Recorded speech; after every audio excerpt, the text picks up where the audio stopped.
Selamat pagi, siang, atau malam untuk Ibu Azani. Sekarang kelompok kami ingin mempresentasikan eh, topik research kami, yaitu Marketplace Penyalur Karya Penyandang Disabilitas. Nah, anggota kami ini beranggotakan 4 orang. Yang pertama ada saya, Nicholas. Yang kedua ada Adinda. Yang ketiga ada Graciela. Dan yang terakhir ada Michael. Next. Jadi saya sekarang akan menjelaskan ide dari topik research kami.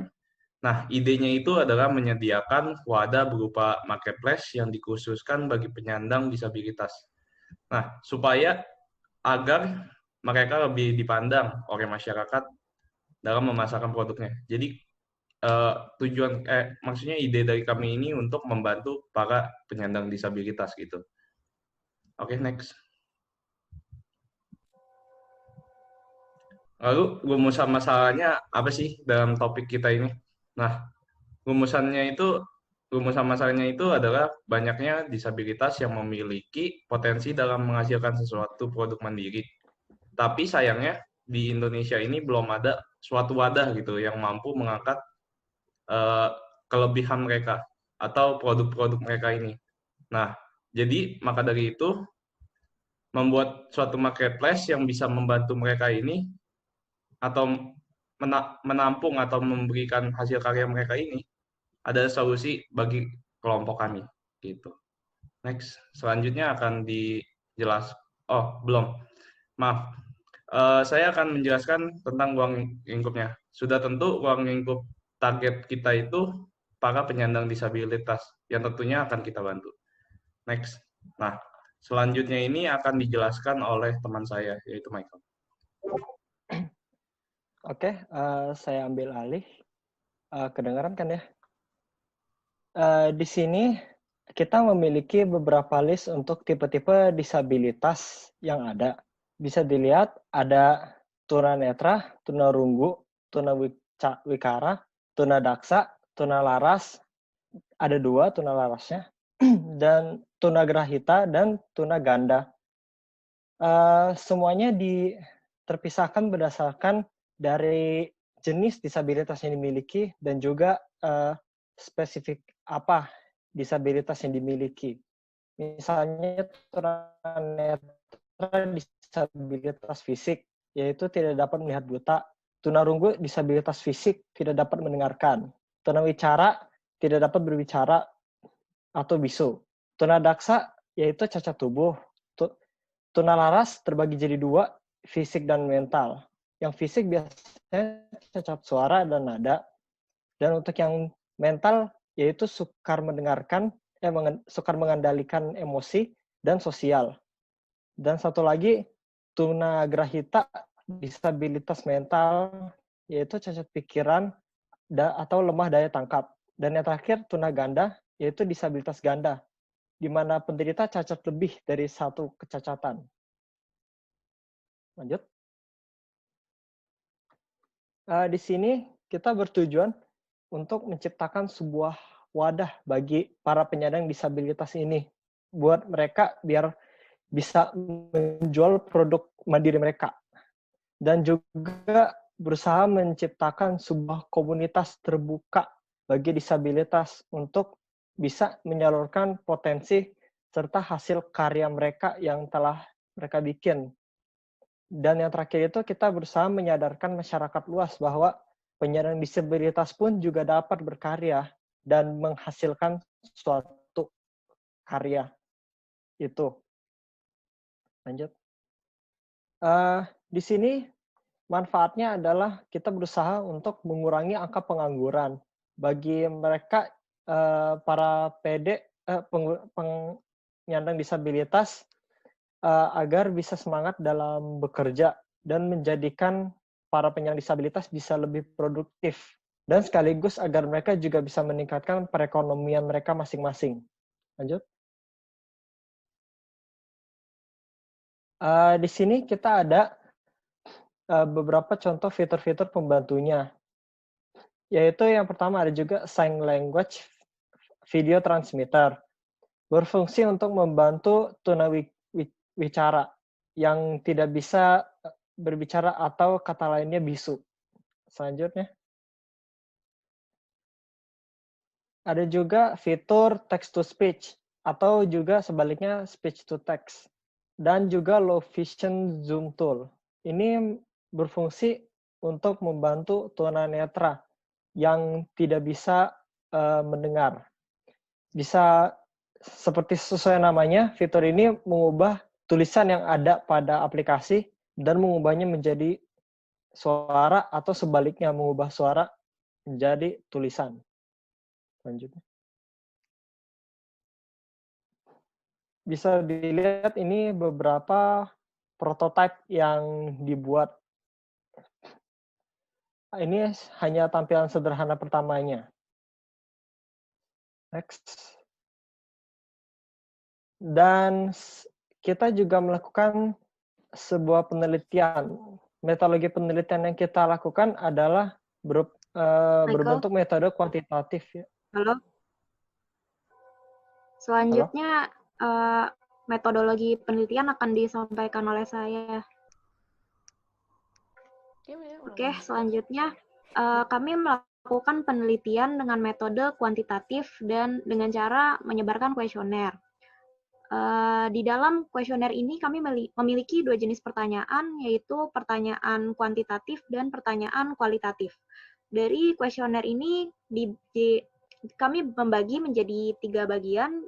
Yang bagian pertama itu adalah pertanyaan tentang identitas yang akan diisi oleh semua responden, dan pertanyaan yang di bagian kedua akan dibagi menjadi 2 kategori, yaitu kategori bagi penyandang disabilitas dan kategori non-penyandang disabilitas.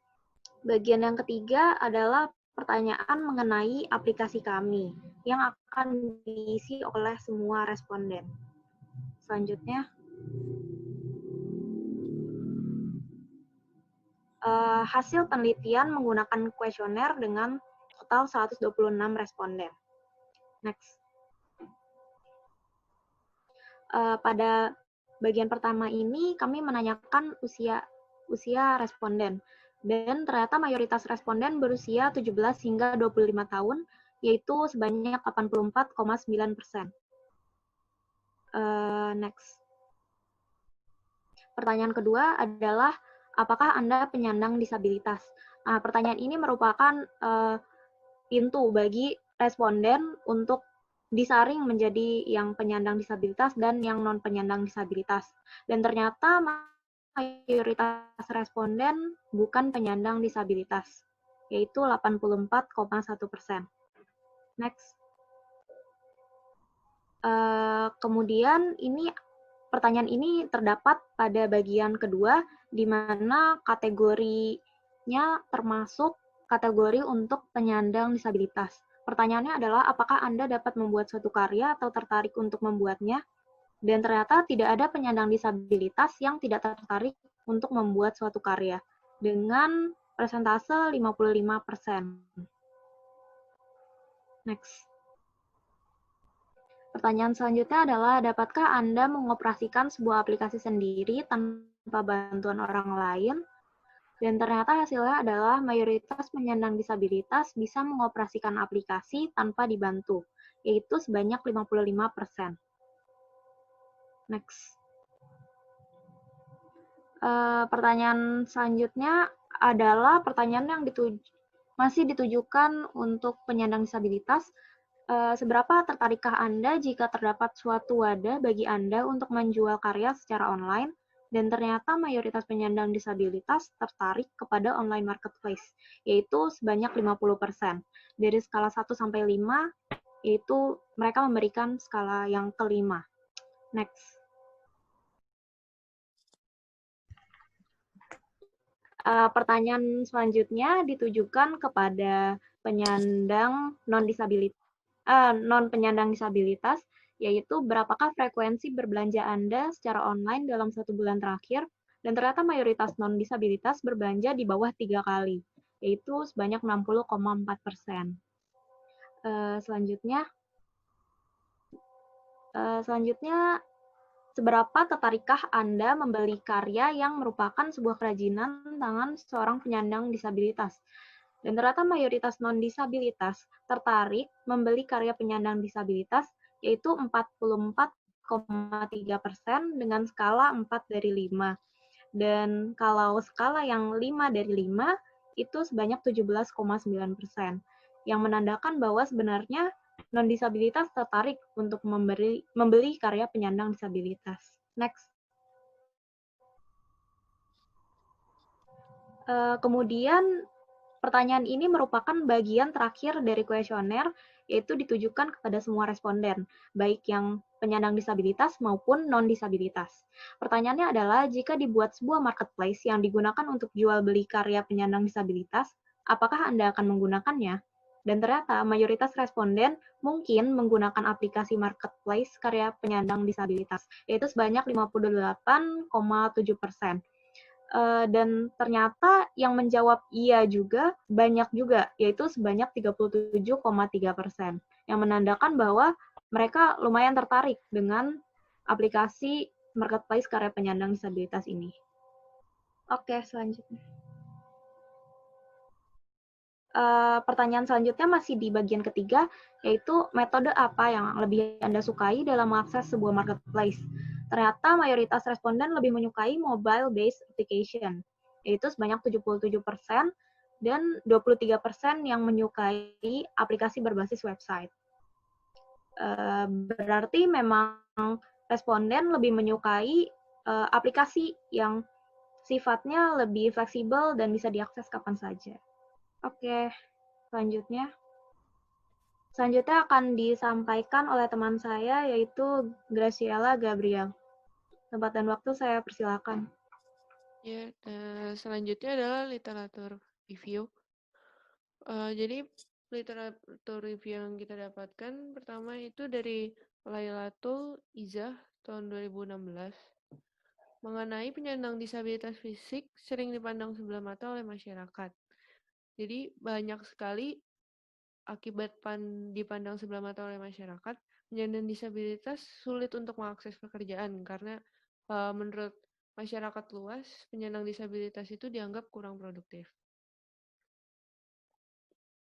Lalu selanjutnya, dari penelitian Indonesia Development Forum, jadi tenaga kerja penyandang disabilitas itu totalnya itu ada sekitar 21.930.529 jiwa. Tapi yang bekerja itu, yang pengangguran itu sekitar 3,69%. Jadi ini surveinya diambil tahun 2017 dan masih membuktikan bahwa penyandang disabilitas masih ada yang belum mendapatkan pekerjaan. Lalu selanjutnya, sebanyak 400.414 penyandang disabilitas membutuhkan pekerjaan karena masuk dalam data sebagai pengangguran terbuka. Jadi dari penelitian ini tahun 2018, sebanyak 400.014 penyandang disabilitas butuh bekerja karena masih masuk dalam kategori pengangguran terbuka. Lalu ini adalah grafik mengenai upah dan jam kerja rata-rata dari status disabilitas. Masih laporan akhir ini, upah mulai menurun drastis setelah usia 55 tahun. Ini berlaku untuk semua kecuali penyandang disabilitas berat. Lalu, ini adalah laporan akhir dari lembaga FEB UI tahun 2017 mengenai memetakan penyandang disabilitas di pasar tenaga kerja Indonesia.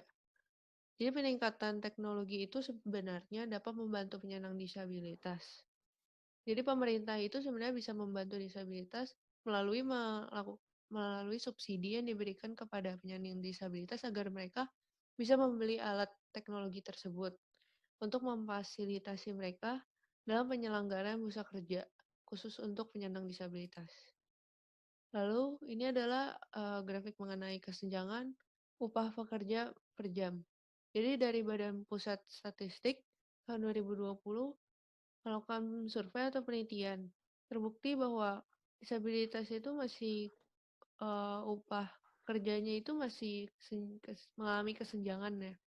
Apalagi dari laki-laki itu paling banyak dan disabilitas setelahnya. Disabilitas menempati urutan ketiga yang membuktikan bahwa kesenjangan upah disabilitas itu masih dirasakan oleh kaum disabilitas. Lalu penelitian Harris di Amerika Serikat tahun 1987 membuktikan bahwa disabilitas sebenarnya lebih termotivasi untuk bekerja keras daripada non-disabilitas.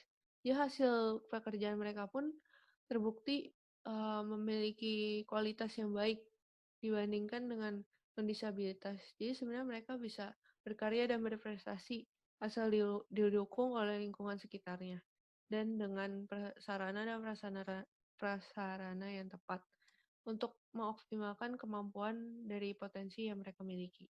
Ini diteliti pada tahun 2018 dengan judul Berkarya untuk Bangsa Harapan Baru Penyandang Disabilitas. Lalu ada penelitian dari Dawatus 2017 mengenai hasil kerajinan dari penyandang disabilitas itu sebenarnya udah ada yang pernah diekspor sampai ke luar negeri.